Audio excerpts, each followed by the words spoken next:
Hi friends, welcome back to our channel.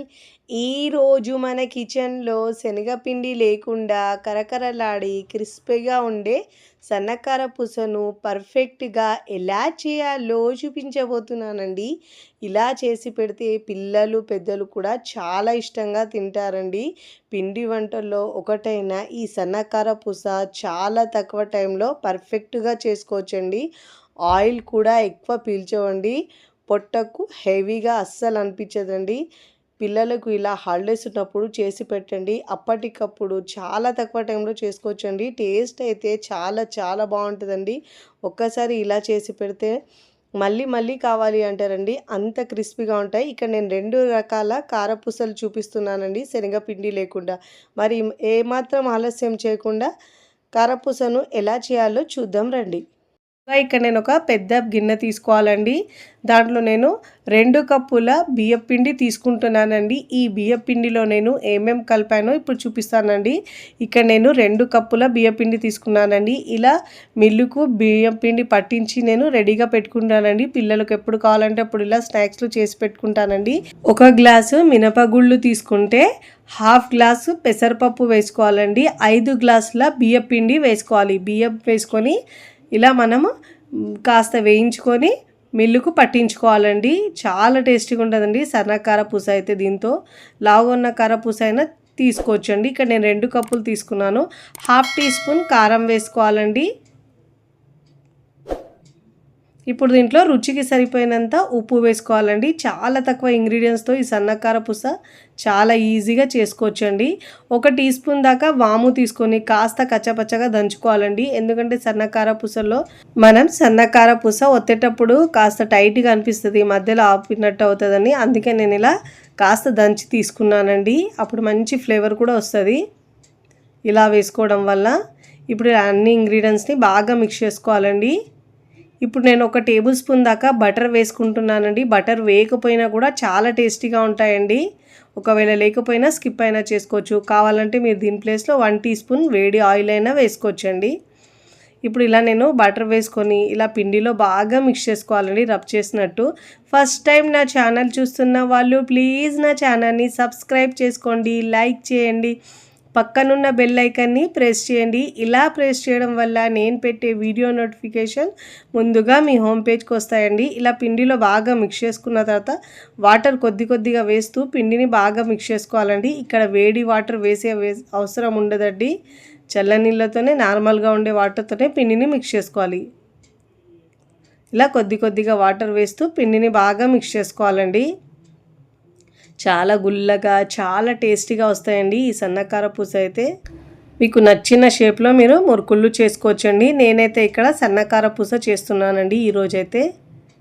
ఇప్పుడు ఇలా పిండిని బాగా మిక్స్ చేసుకోవాలి. చూడండి, ఇలా వీడియోలో చూపించిన విధంగా ఇలా పిండిని బాగా మిక్స్ చేసుకొని ఇప్పుడు తడి ఆరకుండా పక్కకు పెట్టుకోవాలండి. చూడండి, ఇక్కడ నేను సన్నకార పూస తీసుకున్నానండి. ఇప్పుడు దీంట్లో మనం పిండి వేసుకోవాలండి. పిండిని మరీ హార్డ్గా కాకుండా మరీ లూజ్గా కాకుండా వీడియోలో చూపించిన విధంగా ఇలా మీడియంగా మిక్స్ చేసుకోవాలి. మిగతా పిండిని ఆరకుండా క్లాత్ అನ್ನು వేసి పక్కకు పెట్టుకోవాలండి. ఇప్పుడు స్టవ్ మీద ఆయిల్ని బాగా వేడి చేసుకున్న తర్వాత ఇలా సన్నకార పూసను ఒత్తుకోవాలండి. ఇలా మంచిగా ఫ్రై చేసుకొని క్రిస్పీగా పైన నురగలు తగ్గే వరకు ఫ్రై చేసుకోవాలండి. చూడండి, పైన నురగలు తగ్గిన తర్వాత ఇప్పుడు మనం మరోవైపుకి టర్న్ చేసుకోవాలి. చాలా క్రిస్పీగా ఉంటాయండి. ఎన్ని తిన్నా కానీ ఇంకా తినాలనిపిస్తాయి, అంత టేస్టీగా ఉంటాయండి. ఇలా మంచిగా ఫ్రై చేసుకొని ప్లేట్లోకి తీసుకోవాలి. మంచి గోల్డెన్ కలర్ వచ్చే వరకు ఫ్రై చేసుకోవాలండి. ఇలా జాలి ఉన్న గరిటె తీసుకోవడం వల్ల ఎక్స్ట్రా ఆయిల్ మొత్తం కిందికి వచ్చేస్తుంది. ఇప్పుడు ఇలా ప్లేట్లోకి తీసుకోవాలి. చూడండి, చూస్తుంటేనే ఎప్పుడెప్పుడు తినాలనిపిస్తాయండి, అంత టేస్టీగా ఉంటాయండి. ఇదే విధంగా మిగతా పిండితో 1 by 1 ఇలా వేసుకోవాలండి కారపూసను. ఇలా నురగలు తగ్గిన తర్వాత మరోవైపుకి టర్న్ చేసుకోవాలండి. మంటను హై ఫ్లేమ్లో ఉంచి 2 వైపులో మంచి గోల్డెన్ కలర్ వచ్చే వరకు ఫ్రై చేసుకొని ఇప్పుడు ప్లేట్లోకి తీసుకోవాలి. నేను ఇక్కడ అన్నీ చేసుకున్న తర్వాత మీకు ప్లేట్లోకి వేసుకుంటున్నానండి. సర్వింగ్ ప్లేట్లోకి సర్వ్ చేసుకుంటున్నాను. చూస్తుంటేనే ఎప్పుడెప్పుడు తినాలనిపిస్తాయండి. అంత టేస్టీగా కమ్మగా చాలా చాలా బాగుంటాయండి. పిల్లలకు ఇలా స్నాక్గా లేదంటే టీ టైమ్ స్నాక్ కూడా బెస్ట్ స్నాక్స్ రెసిపీ అండి. చాలా తక్కువ పిండితోనే మనం ఇన్నిగనం చేసుకోవచ్చండి.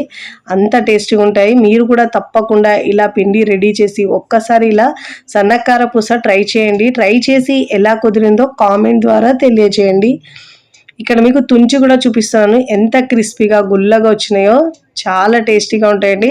శనగపిండి వేయకుండా మనం ఇలా చేసుకున్నా కానీ చాలా టేస్టీగా ఉంటాయండి. చూడండి, ఇక్కడ నేను ఒక తుంచి చూపిస్తాను. చూడండి ఎంత క్రిస్పీగా వచ్చినాయో, గుల్లగా వచ్చినాయో. తుంచితోనే తెలుస్తాయి ఎంత గుల్లగా వచ్చినాయో. చూడండి చాలా గుల్లగా వచ్చినాయండి. పిల్లలకు ఇలా చేసి పెడితే ఇష్టంగా తింటారండి. ఇలా చేసిన కారపూసను మనం ఒక 10-15 రోజుల వరకు స్టోర్ చేసుకొని తినేయచ్చండి. ఎయిర్ టైట్ కంటైనర్లో ఉంచుకుంటే మనకు ఎన్ని రోజులైనా ఫ్రెష్గా ఉంటాయండి. ఇప్పుడు మన సెకండ్ స్నాక్స్ రెసిపీ వచ్చేసి పుట్నాల పప్పుతో సన్న కారపూసను ఎలా చేయాలో చూద్దాం రండి. ముందుగా ఇక్కడ నేను కారపూస కోసము శనగపిండి వాడకుండా ఇలా పుట్నాల పప్పు, చట్నీ పప్పు అంటారు కదండి, 3/4 కప్పు తీసుకోవాలండి. ఇలా 3/4 కప్పు తీసుకొని పప్పును మనము మిక్సీ జార్లో వేసుకొని వీలైనంత వరకు మెత్తగా గ్రైండ్ చేసుకోవాలండి. ఇలా పప్పు తీసుకోవడం వల్ల మనకు గ్యాస్ ప్రాబ్లం ఏమీ ఉండదండి తిన్నా కానీ.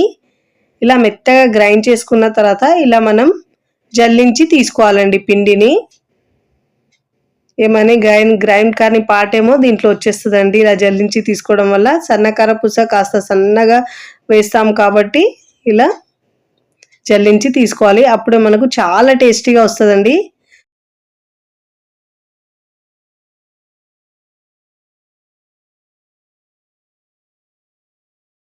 ఇలా వేస్ట్ ఉన్న పార్ట్ని పక్కకు తీసుకోవాలండి.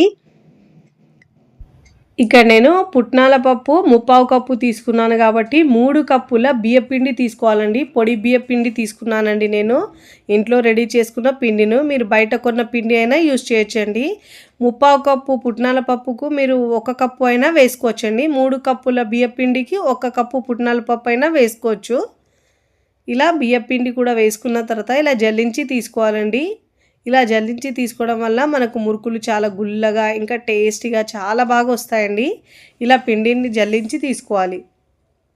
ఇప్పుడు దీంట్లో రుచికి సరిపోయినంత ఉప్పు వేసుకోవాలండి. ఉప్పు కారం మీ టేస్ట్ని బట్టి యాడ్ చేసుకోండి. ఇక నేను 1/2 టీ స్పూన్ కారం వేస్తున్నానండి.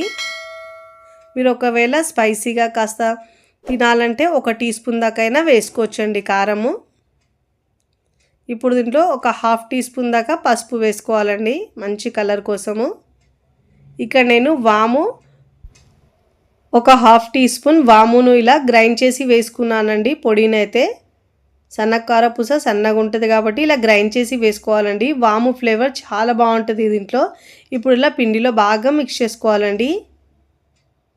ఉప్పు కారం మీ టేస్ట్ని బట్టి ఒకవేళ ఎక్కువ తింటే ఎక్కువ, తక్కువ తింటే తక్కువైనా వేసుకొని మిక్స్ చేసుకోవాలి. ఇప్పుడు ఇలా బాగా మిక్స్ చేసుకున్న తర్వాత మనకు క్రిస్పీగా ఇంకా గుల్లగా రావడానికి ఒక 2 టేబుల్ స్పూన్ దాకా వేడి ఆయిల్ వేసుకోవాలండి. ఒకవేళ మీరు ఆయిల్ వేయకపోయినా లేదంటే బటర్ అయినా ఒక 2 టేబుల్ స్పూన్ దాకా వేసుకోవచ్చండి. ఇలా వేసుకొని పిండిని ఇలా బాగా మిక్స్ చేసుకోవాలి. పిండిని ఇలా బాగా మిక్స్ చేసుకున్న తర్వాత ఇప్పుడు చేత్తో ఇలా రబ్ చేస్తూ మిక్స్ చేసుకోవాలండి. అప్పుడే మనకు మురుకులు చాలా క్రిస్పీగా చాలా బాగా వస్తాయండి. ఇప్పుడు ఇలా పిండిని బాగా పట్టించాలి మనం ఆయిల్ని. ఇప్పుడు ఇలా బాగా మిక్స్ చేసుకొని వాటర్ని వేసుకోవాలండి. కాస్త వేడి వాటరే వేసుకోవాలి. కొద్దిగా వాటర్ వేస్తూ పిండిని మిక్స్ చేసుకోవాలండి. ఒకటేసారి మనం పిండిలో వాటర్ ఎక్కువ వేసుకుంటే పల్చగా అయిపోతుందండి పిండి. కన్సిస్టెన్సీ చూసుకుంటూ కొద్దిగా వాటర్ యాడ్ చేసుకోవాలి. ఇక్కడ నేను కొద్దిగా వాటర్ వేస్తూ స్పూన్తో మిక్స్ చేసుకుంటున్నానండి. వాటర్ వేడిగా ఉన్నాయి కాబట్టి చేయి కాలుతుందండి. అందుకే ఇలా స్పూన్తో మిక్స్ చేసుకోవాలి. కొద్దిగా వాటర్ వేస్తూ మిక్స్ చేసుకోవాలి. ఇలా వాటర్ వేసుకున్న తర్వాత కాస్త పిండి చల్లారిన తర్వాత గోరువెచ్చగా ఉన్నప్పుడు ఇలా చేత్తో బాగా మిక్స్ చేసుకోవాలి. ఇప్పుడు నార్మల్ వాటర్ కొద్దిగా వేస్తూ మిక్స్ చేసుకోవాలి. పిండిని మనం వీడియోలో చూపించిన విధంగా మిక్స్ చేసుకోవాలండి. ఇప్పుడు ఇలా బాగా మిక్స్ చేసుకున్న తర్వాత ఇక్కడ నేను సన్నగా ఉండే కారపూస బిళ్ళ తీసుకున్నానండి. ఇలా మిషన్ని ఫిట్ చేసుకొని మనము ఇప్పుడు పిండి వేసేటప్పుడు మనం ఇలా ఒకసారి మిక్స్ చేసుకొని పిండిని మనము వేసుకోవాలండి జంతికల గొట్టంలోకి. ఇలా వేసుకున్న తర్వాత మూత పెట్టేసి మెషిన్ని ఫిట్ చేసుకోవాలి. ముందుగా ఇక్కడ నేను డీప్ ఫ్రైకి సరిపోయినంత ఆయిల్ని వేడి చేసుకున్నానండి. వేడి చేసుకున్న తర్వాత స్టవ్ని సిమ్లో ఉంచి ఇలా మనము కడాయిలో కారపూసని వేసుకోవాలండి. ఇలా కాస్త వేడి తగులుతుందండి, చూసుకుంటూ వేసుకోవాలి చేతికి. ఒకవైపు ఫ్రై అయిన తర్వాత నురగలు తగ్గిన తర్వాత మరోవైపుకి టర్న్ చేసుకోవాలండి. చక్కగా రెండు వైపులా క్రిస్పీగా గోల్డెన్ కలర్ వచ్చే వరకు ఫ్రై చేసుకొని ప్లేట్లోకి తీసుకోవాలి. చూడండి ఇలా గోల్డెన్ కలర్ వచ్చిన తర్వాత జాలి గరిటెలు తీసుకోవడం వల్ల ఎక్స్ట్రా ఆయిల్ మొత్తం కిందికి వచ్చేస్తుంది. ఇప్పుడు ప్లేట్లోకి తీసుకోవాలి. ఇదే విధంగా మరొకటి చేసి చూపిస్తున్నాను చూడండి. మనము కారపూస వేసేటప్పుడు స్టవ్ని సిమ్లో ఉంచి మాత్రమే వేసుకోవాలండి. ఇలా ఒకవైపు ఫ్రై అయిన తర్వాత నురగలు తగ్గిన తర్వాత మరోవైపుకి టర్న్ చేసుకొని ప్లేట్లోకి తీసుకోవాలి. ఇదే విధంగా 1 బై 1 అన్ని పిండితో కారపూసని రెడీ చేసుకోవాలి. ఇక్కడ నేను అన్నీ వేసుకున్న తర్వాత సర్వింగ్ ప్లేట్లోకి సర్వ్ చేస్తున్నానండి. తిన్నా కొద్దీ తినాలనిపించేలా సూపర్ టేస్టీగా ఉంటుందండి. ఎంత తిన్నా కానీ పొట్టకు ఇంకా హెవీ అస్సలు అనిపించదండి, ఎందుకంటే ఆయిల్ కూడా ఎక్కువ పీల్చదండి. టేస్ట్ అయితే చాలా చాలా బాగుంటుందండి. మీరు కూడా ఈ సంక్రాంతి పండుగకు ఇలా ట్రై చేయండి. చాలా చాలా బాగుంటుందండి. పిల్లలకు స్నాక్స్లో ఇచ్చినా కూడా చాలా టేస్టీగా ఉంటుంది. మీరు కూడా తప్పకుండా ఈ క్రిస్పీగా ఉండే కారపూసను ఒక్కసారి ట్రై చేయండి. ట్రై చేసి ఎలా కుదిరిందో కామెంట్ ద్వారా తెలియచేయండి. చూడండి ఇక్కడ మీకు తుంచి చూపిస్తాను చూడండి, ఎంత క్రిస్పీగా గుల్లగా చాలా బాగా వచ్చినాయండి. చూడండి ఎంత బాగా వచ్చినాయో, తుంచుతూనే తెలుస్తుంది ఎంత క్రిస్పీగా వచ్చినాయి.